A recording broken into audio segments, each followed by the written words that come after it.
Y buenas noches, es muy grato estar con ustedes nuevamente. Esta vez tenemos con nosotros a Meche Arauz, expresidenta del Consejo de Ministros, profesora de la Universidad del Pacífico y exministra de Economía. También está David Tuesta, exministro de Economía y presidente del Consejo Privado de Competitividad, que la semana pasada presentó su informe anual con gran éxito, y José Ignacio Beteta, de la Asociación de Contribuyentes. Yo soy Gonzalo Prialé. Vamos a tratar hoy sobre un balance de los 8 meses de gobierno, tratando de rescatar lo que sea valioso y señalar lo que no está funcionando. Tratamos de ser objetivos y no tenemos un prurito específico, sino más bien queremos compartir con ustedes nuestras opiniones.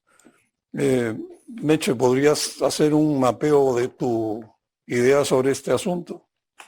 Bien, en estos 8 meses, lamentablemente, lo que se ha generado es un grave deterioro de la gestión pública, ¿no? Y no hay políticas públicas, no sabemos hacia dónde van.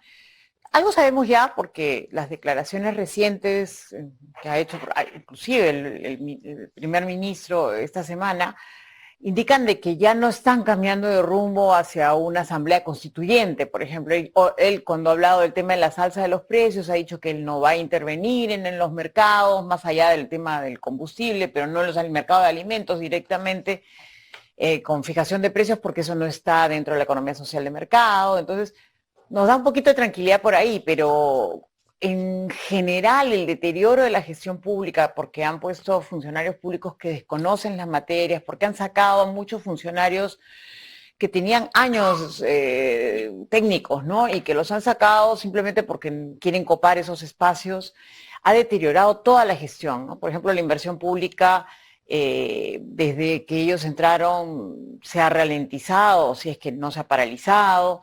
En otros espacios, vuelvo a insistir, políticas públicas que eran de suma importancia se han vuelto, pues, alguna continuidad. Cuando estuvo el ministro Ceballos se continuó con la política de vacunación, pero después ya eso, con la entrada del nuevo ministro Condori, bueno, se ha paralizado otra vez, se ha debilitado enormemente porque se han ido todos los funcionarios que conocen del tema y los consejeros y en fin, toda esa gama de actores, ¿no? Entonces, sin una política pública clara, con algunas políticas públicas gravísimas como la del Ministerio de Trabajo, que me imagino el señor Tuesta va a poder ir más al detalle, pero con las cosas que están haciendo ahí, como el tema de la tercerización, lo que están haciendo es más parálisis también en el sector privado, lo que significará que el crecimiento económico, cuanto mucho este año pueda llegar al 3%, con una inflación del 6%, y con realmente pocas probabilidades de que la gente quiera invertir. Ya no va a haber probablemente, y en el tema tributario está José Ignacio Beteta para hablarlo con más detalle, probablemente estos cambios tributarios en materia minera no sean tan drásticos o no se hagan todavía, pero ya la señal que se le da a los sectores productivos es, váyanse con cuidado porque depende del humor que nos amanezcamos para que sucedan las cosas. Yo voy a repetir algunas cosas que creo que ha mencionado muy bien Meche, ¿no? Lo primero está el tema de la gestión, efectivamente. Yo creo que este es un elemento, digamos, distintivo, ¿no? Que nos ha dejado en estos primeros 8 meses el gobierno, ¿no?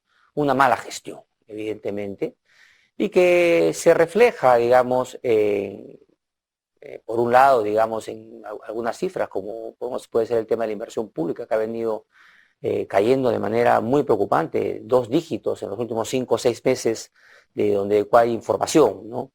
En los temas de salud también, o sea, hemos tenido un buen proceso de vacunación que se origina del gobierno anterior, pero que tampoco ha sido, digamos, una cosa espectacular, porque cuando comparamos a nivel en la región incluso, ¿no? Estamos en el puesto 7, ¿no? Hay países, Chile está en primer lugar con 3 dosis, por ejemplo, o sea, hay mucho todavía que mejorar, y más aún, ya viendo en esta gestión en particular del gobierno, se ve un deterioro también en cuanto al ritmo de vacunación diario. Entonces, y todo esto puede estar relacionado con las personas, los funcionarios que se han venido escogiendo para dirigir esa cartera. Y otro aspecto también es, bueno, no solamente la gestión pública, sino yo diría la gestión de las expectativas a la inversión privada, ¿no? Las señales fueron malas desde el inicio, ¿no? con los temas de asamblea constituyente, nacionalización, en fin, hecho que, como bien ha señalado Meche también, ese discurso ha venido también bajando un poco porque no hay sintonía, claramente la población no quiere eso, pero ya el daño ha sido generado, ¿no? Pero están las señales, por otro lado, de esta incoherencia que hay dentro del Ejecutivo, ¿no? Porque uno puede observar que por un lado tienes, o hemos tenido, digamos, primero con el ministro Frank, que más o menos un ministro que, digamos, que estaba más o menos dentro del guión, salvo que al final se desvió, creo, un poco con el tema de esta insistencia, con el tema de los decretos legislativos en el ámbito tributario, con el tema minero, yo creo que se desvió completamente.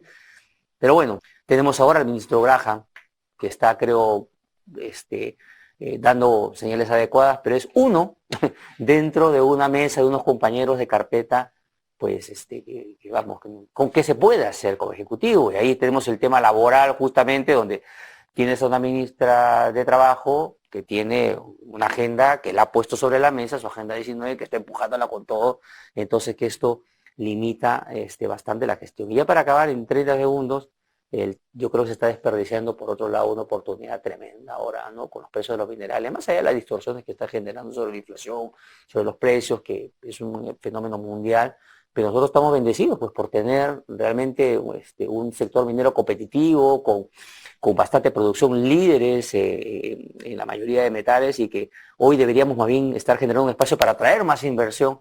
Y claro, estamos viendo un mundo lleno de conflictividad que no sé si ha llegado ya para quedarse, porque no vemos realmente una gestión nuevamente por parte del gobierno para mitigar esas circunstancias, ¿no? A mí me preocupa la posición del ciudadano, ¿no? El contribuyente, ¿no? Yo me pregunto, este ciudadano que paga impuestos, incluso los que pagan impuestos indirectos, que no son necesariamente los que más pagan impuestos, ¿cómo se sienten frente a un Estado, ¿no? Que genera desorden, que genera caos, que genera esta falta de gestión? Un ciudadano que además a veces no maneja las cifras que nosotros manejamos por el trabajo que tenemos, pero ustedes me corregirán, pero a ver, la Contraloría te dice que el presupuesto anual, el 15% se lo lleva la corrupción, más o menos, ¿no? Esos son 20.000 y tantos millones de soles. 20.000 y tantos millones de soles es todo el presupuesto del sector salud. Y luego se devuelve en promedio el 25% del presupuesto. O sea, de toda la plata que el Estado tiene que gestionar, la cuarta parte en promedio se devuelve y no se usa. Y las planillas siguen pagando. Y los sobrinos siguen apareciendo, ¿no? Y los chotanos siguen apareciendo. Y los contratados, digamos, irregulares siguen apareciendo. Entonces yo creo que cualquier ciudadano, clase media, pujante, emprendedor, joven, que la está sufriendo ahorita con esto que estamos conversando de los precios, la escasez, lo primero que debe sentir es un abandono, ¿no? Una resignación de la política, una resignación frente al Estado, y por lo tanto deja de interesarse del país. Entonces empieza a preocuparse por sí mismo.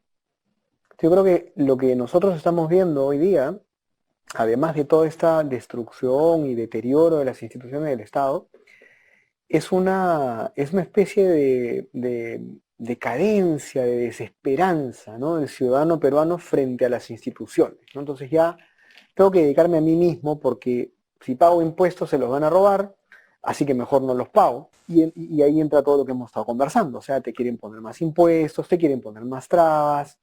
Es triste, mi primera reflexión es esa, ¿no? Es un contribuyente, un ciudadano que en este momento no quiere involucrarse con el país, y lo vemos además, porque ni las marchas de un lado ni las marchas del otro funcionan, ¿no? Hay una especie de cansancio, de saturación, ¿no? Entonces, eso es muy peligroso, porque cuando hay una ciudadanía anónima, amorfa, eso le da más poder al Estado. Y aquí la regla número 1 es, al que tiene más poder siempre tienes que vigilarlo, ¿no? Y el Estado, cuando no tiene quien lo vigile, cuando no tiene quien esté ahí poniéndole, digamos, los ojos, que debe ser la ciudadanía, entonces se vuelve más fuerte y tiene más espacio para todas estas cosas oscuras que estamos viendo, ¿no?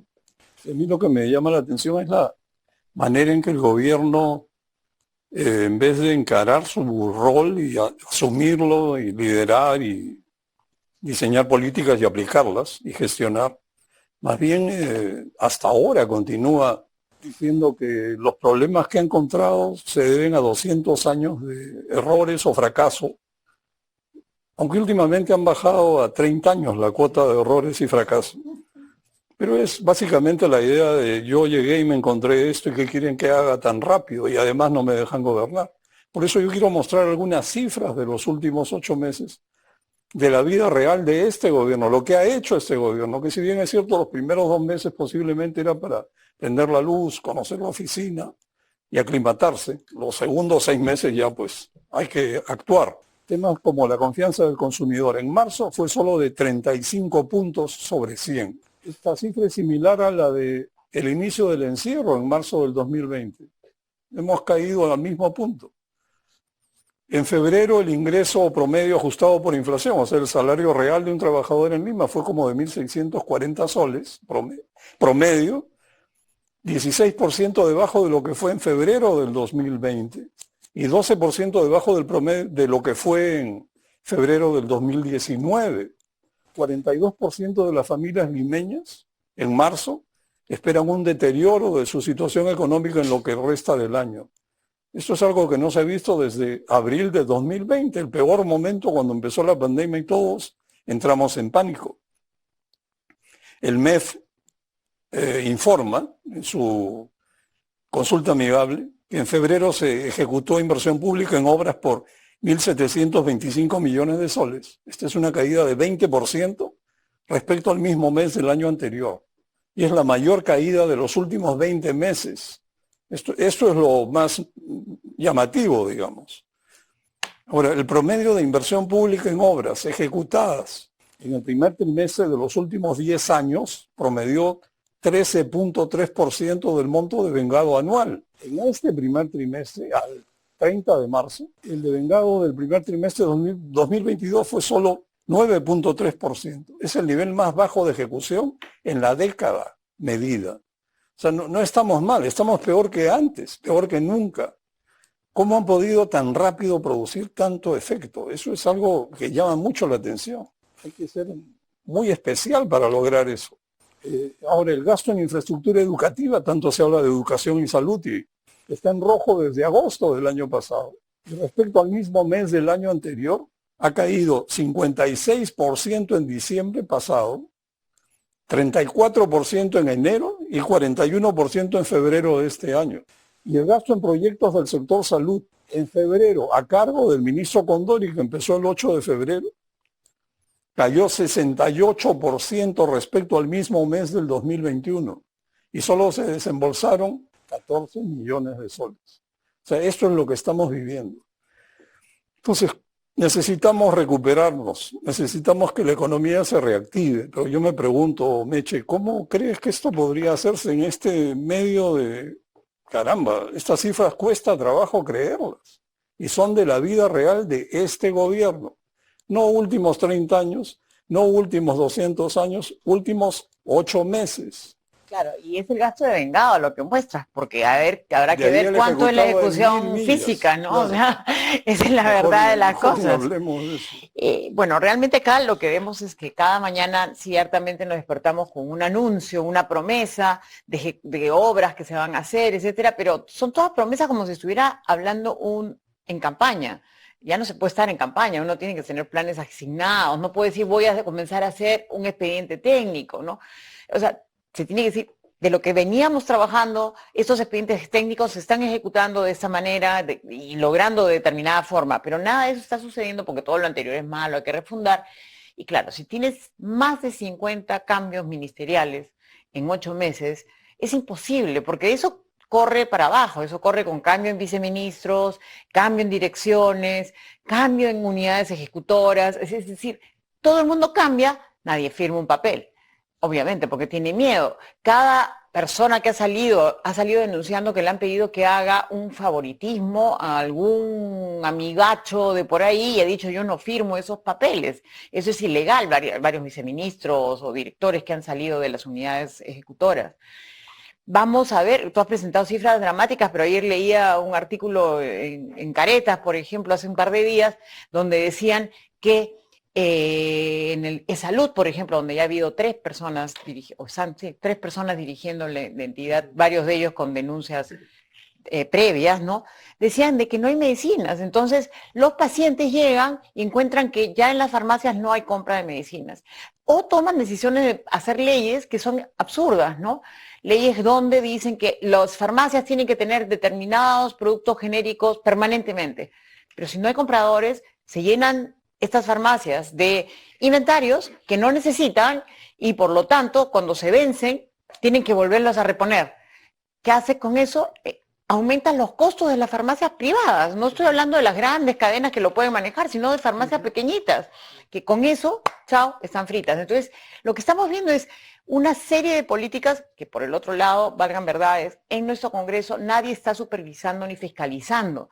O sea, fiscalicen de verdad qué está pasando en la gestión, no solamente en los escándalos que son llamativos, sino qué está pasando en la gestión del día a día. Y eso es lo que necesitamos ver, porque con esa fiscalización también el Congreso puede hacer políticas públicas para corregir las barbaridades que están haciendo desde el Ejecutivo.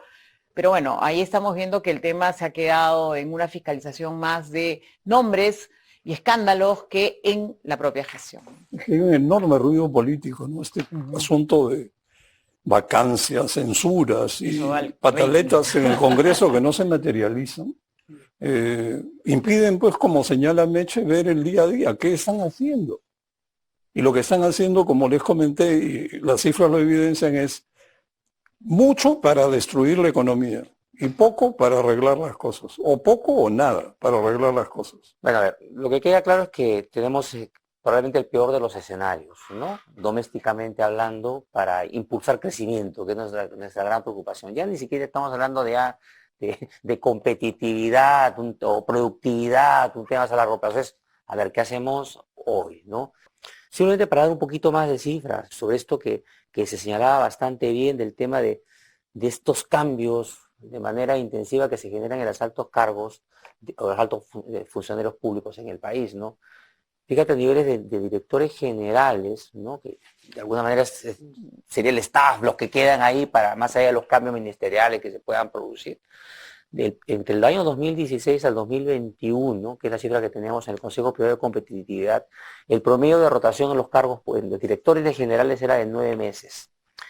En directores generales de salud eran 6 meses, ¿no? En transportes y comunicaciones eran 7 punto algo, si no me equivoco. Entonces, ¿cómo se puede gestionar con direcciones generales que solamente están tan poco tiempo? Y fíjate que he dicho hasta el 2021, ¿no? O sea, todo indica que las cifras de acá para adelante van a peor, claro, totalmente. Entonces, yo creo que es un tema a considerar. Otro tema que yo añadiría a este mal contexto es algo que le comentaba yo al inicio, que el neto debiera ser positivo, que es el tema del alto precio de los minerales, que está dentro de un contexto de presión inflacionaria, que eso nos pone en un problema, evidentemente, a las políticas monetarias, ¿no? Respecto a cómo gestionarlas, ¿no? Pero a mí lo que me preocupa es la narrativa que luego se puede empezar a generar a partir de ello para justificar malas políticas. Porque esto puede ser el inicio para empezar a lanzar políticas populistas, políticas de control de precios. Y ya sabemos que tenemos también determinadas instituciones copadas en esa línea.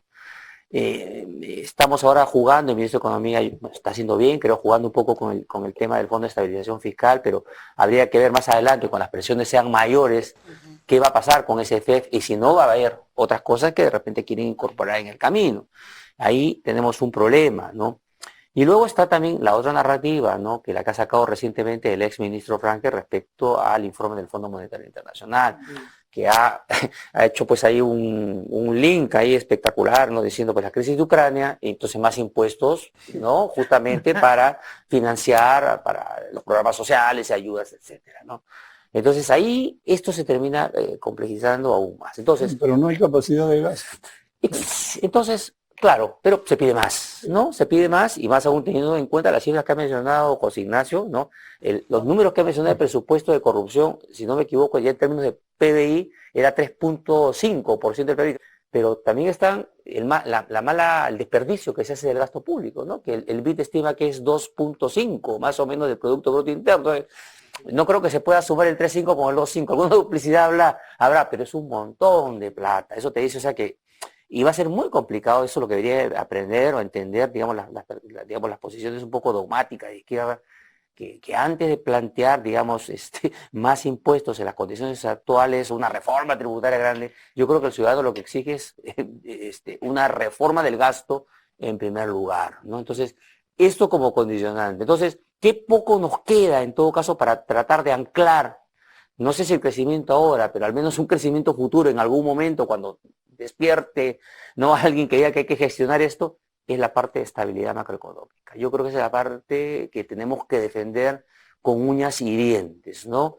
Por un lado tenemos la parte de la política monetaria, le hemos salvado de alguna manera, al inicio estaba toda la discusión de cómo se conformaría este directorio, al menos lo que coloca el MEF, pero hemos tenido algunas cosas un poco raras respecto a la política fiscal, ¿no? Algunos decretos de urgencia que se han venido lanzando para aprobar partidas presupuestarias, cosa que en principio ha sido un abuso los decretos de urgencia, y estamos a la espera. El ministro Graham se ha comprometido, lo hemos escuchado, respecto a que ya tenemos que dar la ley para decir cómo es que vamos a ir convergiendo en los niveles de deuda y de déficit fiscal de acá a futuro, que es una señal clara que también piden los inversionistas y una mayor claridad respecto a qué se va a hacer ahí. Entonces, esa parte yo creo que es lo que nos queda por defenderlo, ¿no? O sea, que queden las estructuras de la casa, ¿no? Más allá de la tormenta que está pasando ahora, ¿no?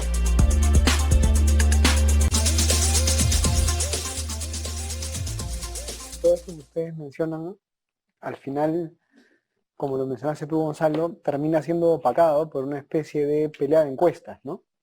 Es decir, toda la gestión, porque además la población no entiende mucho ni de macroeconomía, ni de gestión, ni de gasto, con lo que se queda es cuál es peor, el Congreso o el Poder Ejecutivo.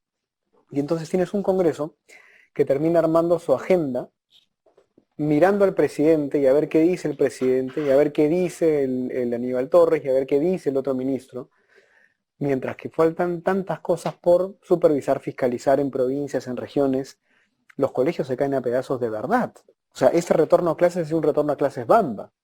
Hay cientos de colegios que no han empezado clases todavía y otros cientos más que han empezado de manera muy parcial porque no han tenido ni siquiera directores nombrados. Entonces acá el tema también, agarrando un poco un ángulo complementario, es vamos a tener que también decirle al Congreso, oye, deja de estar siguiendo la agenda política esta de el gobierno comunista, el gobierno socialista y el populismo y la narrativa, y trata de ponerte a trabajar demostrándole a la gente que tú sí estás con el pueblo. Claro. Porque si no, vamos a estar la gestión un desastre abajo en la base y todo esto deteriorado, y arriba simplemente viendo la película de la encuesta tal contra la encuesta tal, la encuesta tal.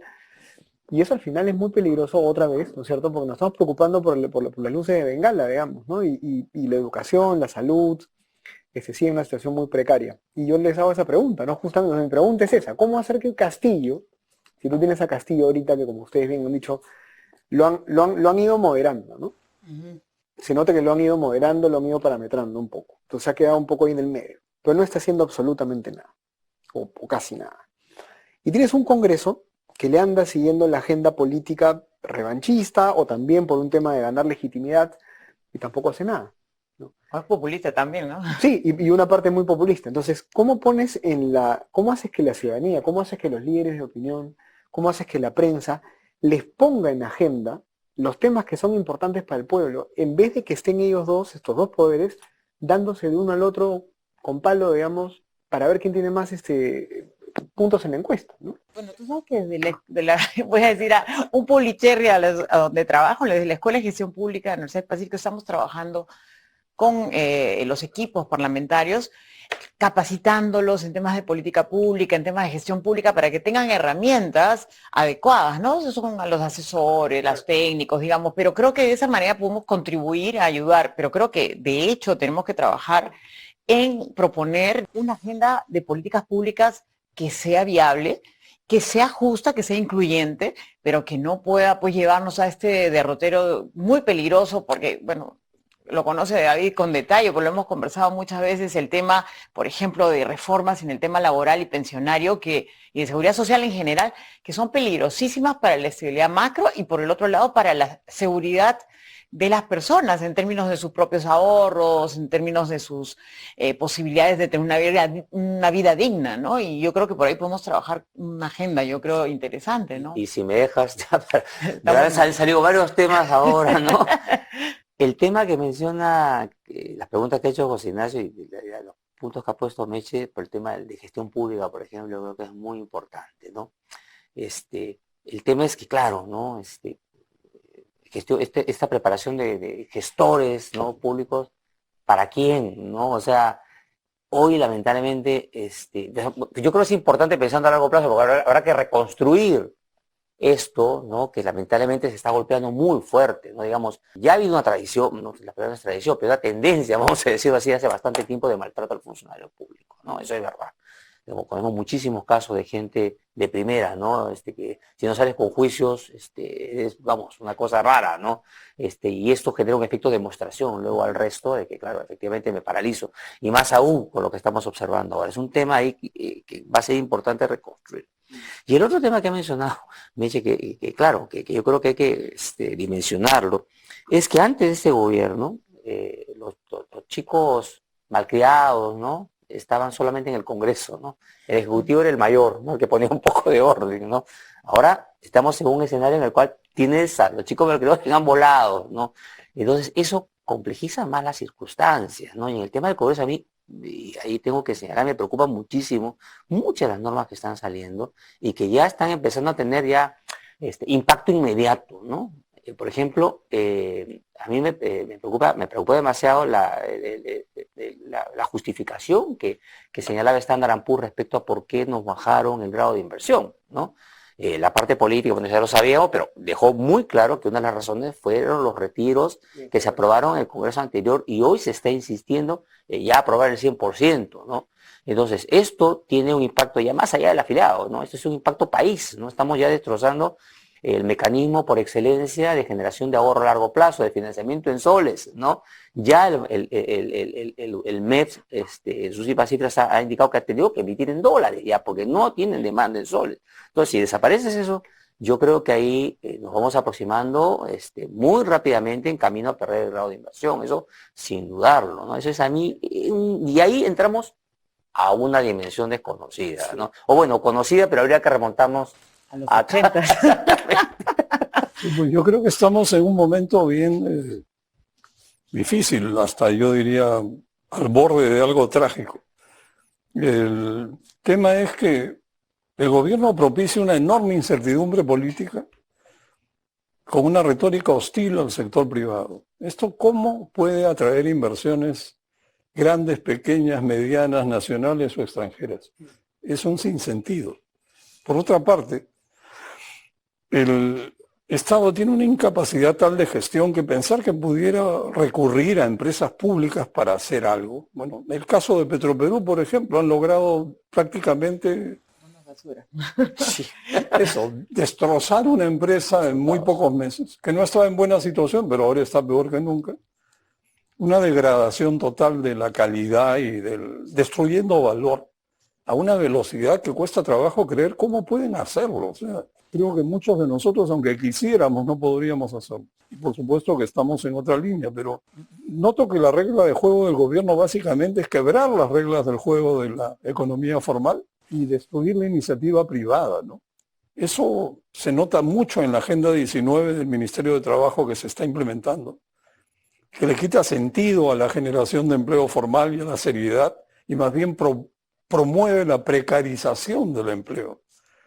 Escuché decir al presidente Castillo hace un par de meses que en 5 años él esperaba ver ollas comunes llenas de víveres de buena calidad, o sea, buena comida en ollas comunes.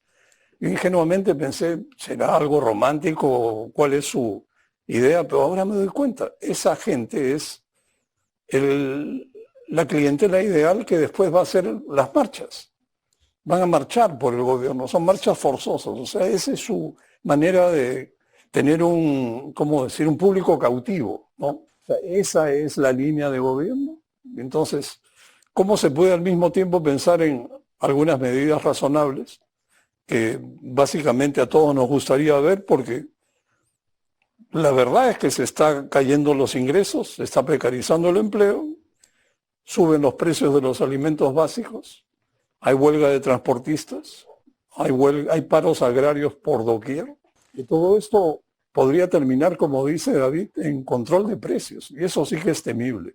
cómo podríamos nosotros evitar que llegue a ese extremo, porque se viene una lucha en las calles de repente y toda esta turbulencia conduce a políticas desastrosas como control de precios y demás. Yo personalmente creo que acá cumple un rol fundamental la comunicación y la educación. Cuando ya tienes igual de manera autorreferente y automática las cosas se hacen mal, ¿no? Porque la burocracia está dañada, maltratada y además es mala en su gestión. Cuando además tienes políticos que tienen intenciones que no son públicas, no son particulares, de conveniencias, y etcétera, etcétera. Cuando tienes una situación tan difícil que tú no puedes cambiar, una regla básica de estas cosas es que tú cambias lo que puedes cambiar. Lo que está en tus manos cambiar. Lo que no está en tus manos, no lo puedes cambiar. Este gobierno no lo vamos a poder cambiar. Entonces, y es la gran verdad, no hay ni marchas, ni vacancias, ni van a haber, acá se han neteado, la suma ha sido cero entre las peleas que han tenido. Entonces creo que urge a mediano y largo plazo cambiar narrativas. O sea, de verdad,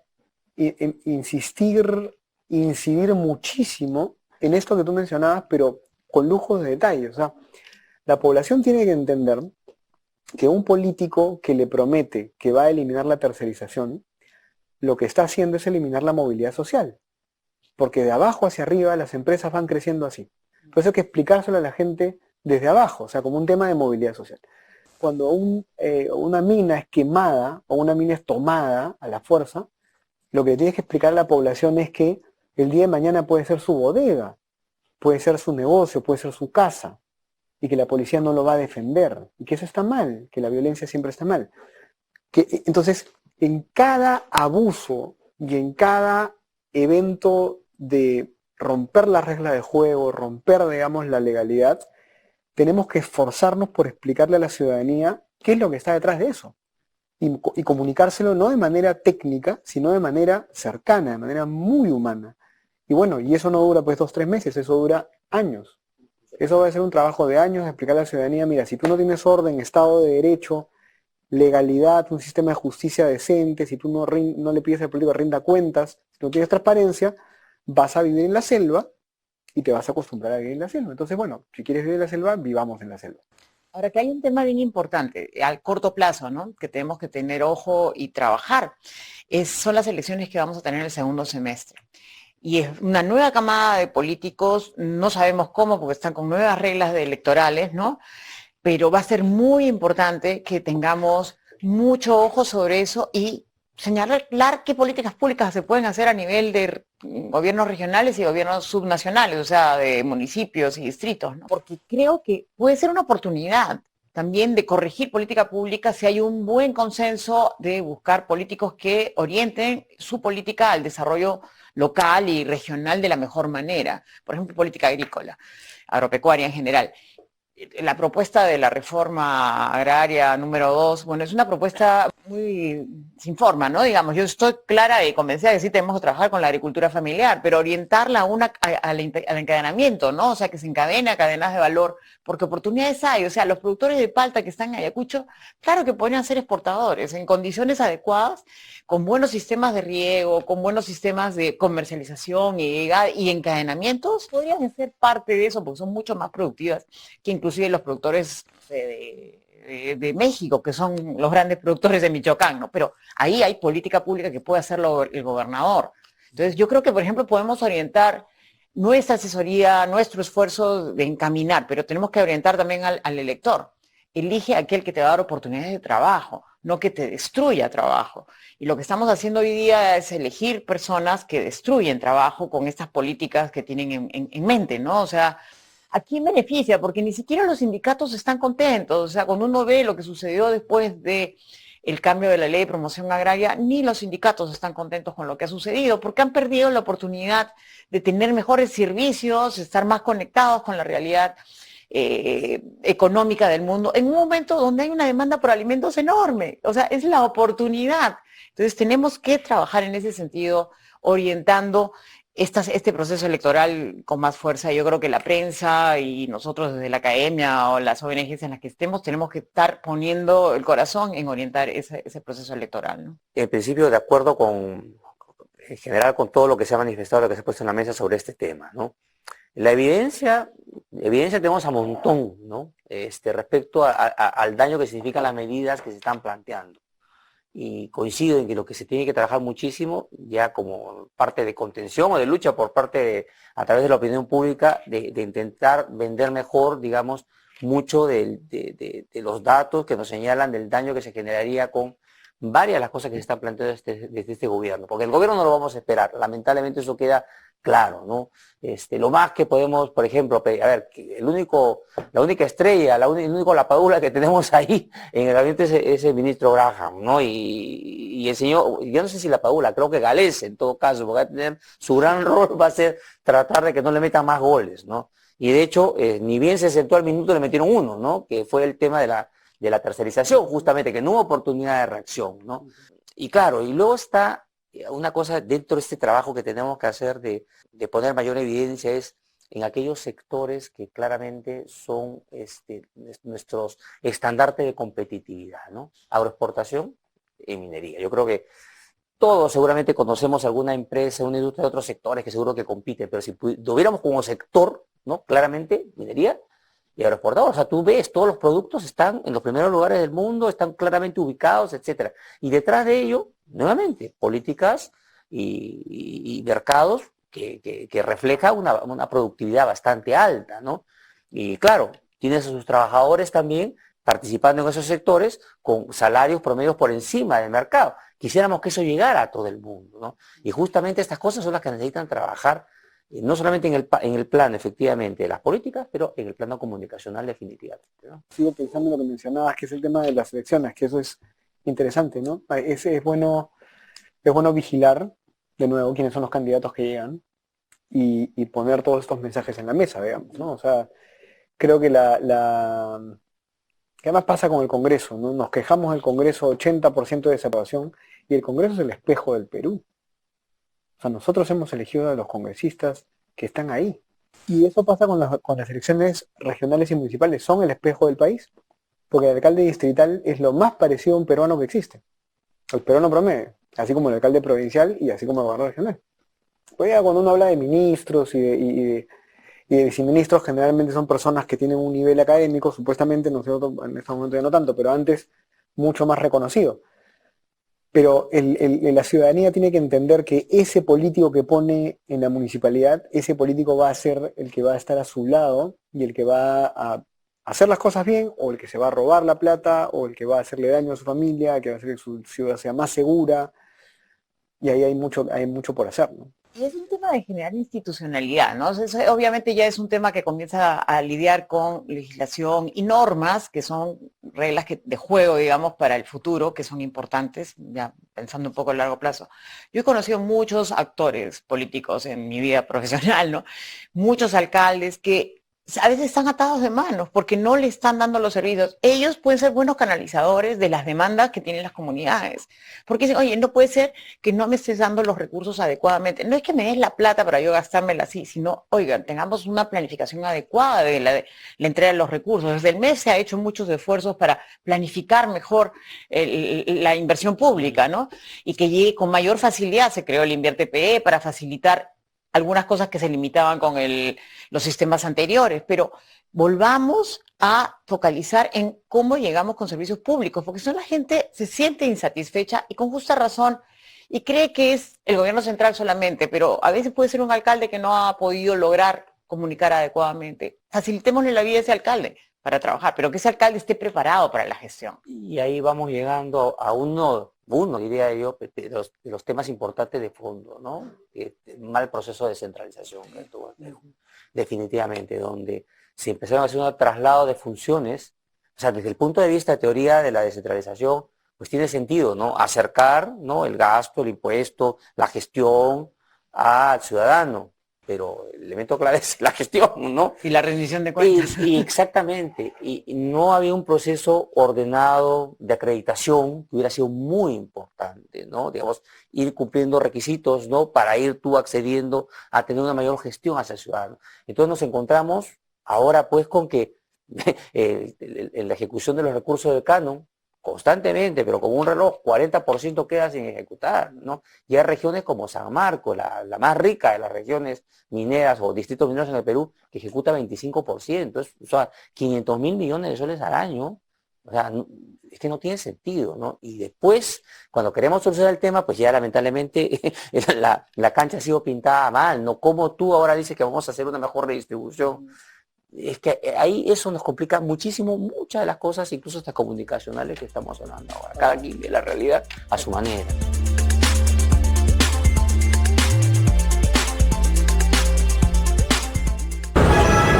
Cierta racionalidad de acá a futuro, ¿no? O sea, que desde la Contraloría también se empieza a trabajar, y no sé si la palabra es autocontrolar, pero a definir claramente, primero, entender, digamos, su rol, entender las limitaciones que se están generando y de alguna manera propiciar, digamos, esa parte, ¿no? Que es muy importante. La otra ya tiene que ver ya en lo que es gobiernos regionales, ¿no? La ejecución de gobiernos regionales, que es lo que estaba comentando anteriormente, ¿no?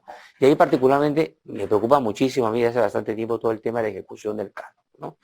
Ya no hablemos de la mala distribución que existe, ¿no? Que genera otro tipo de problemas, efectos ya de ¿cómo se llama?, de confrontación entre quien recibe el dinero y no recibe el dinero. Es un equilibrio completamente inestable, ¿no? Un distrito al lado y el otro ver que tiene el recurso, más allá que después lo ejecute mal o no, eso no permite una estabilidad definitivamente. Pero luego viene, ok, tú tienes los recursos, ejecútalos, ¿no? Entonces, si bien el tema de fondo vendría por cambiar, buscar un nuevo esquema de redistribución del canon, ¿no? Algo que tenga mucho más sentido, más que a nivel del distrito, más pensando a nivel de integración productiva, regional, no sé, algo bien pensado que políticamente complejo. Sí se podría buscar alguna manera de que estos recursos que ya he comentado anteriormente, consistentemente se dejan, a ver, cómo incorporarlo dentro, por ejemplo, de una autoridad, una especie de autoridad de la reconstrucción con cambios, ¿no? Alguien que funcione bajo proyectos especiales y que los ayude, ¿no?, a los gobiernos regionales, a los distritos a ejecutar sus proyectos, ¿no? Se podría buscar una viabilidad política, de repente que los gobiernos regionales, los alcaldes, o no se participen, ¿no?, una especie de consejo, ¿no?, para que se sientan involucrados, ¿no? Ojalá, pero nuevamente nos encontramos con un tema que mencionaba Gonzalo en su momento, el tema de la corrupción, ¿no? Nadie quiere, es muy difícil que quieran soltar cantidades importantes de dinero, ¿no? O sea, ahí tenemos un desbalance entre pocas capacidades, gran cantidad de dinero y rápidamente el oportunismo que encuentra el candidato político de turno para ver cómo hago mis negociados ahí donde casi nadie me ve, ¿no? No, y lo cual hace que la Contraloría se ponga más fuerte. O sea, obviamente el incentivo de la Contraloría en este momento es muchísimo, muy alto, porque tiene que estar vigilando una cantidad enorme de casos de corrupción. Yo creo que la tecnología, que no hemos hablado de eso mucho, pero es un tema como para tocarlo todo en un programa con especialistas, Gonzalo, es un tema que no hemos abordado y deberíamos abordarlo mucho más. O sea, la transformación digital, estas herramientas, por ejemplo, de blockchain, que si la gente no la conoce, es tan sencillo como que tú vas marcando los pasos que das y ya nadie los puede dejar de ver, o sea, quedan registrados como una cadena, en bloques, digamos. Puede hacer que esa obra, ese proceso, ese concurso, ese trámite que sigue un administrador público con un administrado, sea registrado. Marushka Chocobar en la Secretaría de Gobierno Digital, que es la funcionaria que más tiempo tiene en el cargo, gracias a Dios, ¿no es cierto?, que debe ser de las que más ha durado. Ella y Gareca. Ella y Gareca son más o menos como los de más estabilidad en el gobierno, y hay que mencionarla además porque su secretaría creo que incluso podría tener más tracción, más dientes, pero el tema de transformación digital del Estado es todo un tema enorme, riquísimo, muy positivo para los trámites con los ciudadanos, para hacer empresa, para procesos de contratación, de licitaciones. Y ahí está esa especie de autoridad radical, fuerte, ¿no es cierto?, e impersonal que muchas veces los peruanos buscan. No en un caudillo, en un dictador que se llame Pepito o Pepe, sino en un sistema que no te deje hacer lo que a ti te da la gana, sino que te deje hacer solamente lo que la ley te permite. Entonces, si vamos a buscar un autoritarismo, que sea mejor el autoritarismo de la tecnología, ¿no es cierto?, que el de un político de izquierda o derecha, donde sea, que finalmente va a ser un ser humano que seguramente le va a fregar. Pero creo que por ahí hay una beta para hacer varias cosas y avanzar, ¿no? Y el Estado había avanzado en temas de inteligencia artificial, en servicios públicos, o sea, en salud pública. Yo he visto los casos de de atención a distancia para materno-infantil, por ejemplo, en zonas muy difíciles en nuestra Amazonía, por ejemplo, y que ya estábamos haciendo. O sea, no es un tema donde tengamos que inventar la pólvora. Ya estaba sucediendo, la cuestión es hacerla pues de una manera más amplia y articulada. No trabajamos esta parte de hacer transparente la gestión pública y a prueba de fallas en ese sentido. Tenemos que evitarlo. Yo creo que ahí hay una oportunidad grande de educación pública también.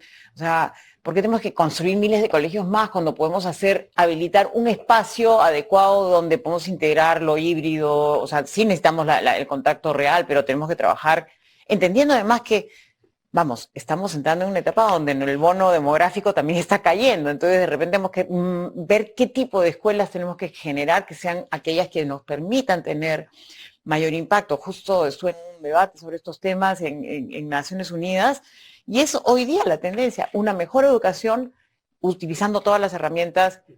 Lo híbrido, digamos, es lo que va a suceder y creo que debemos trabajar en esa dirección. Yo recuerdo en algún momento que el BID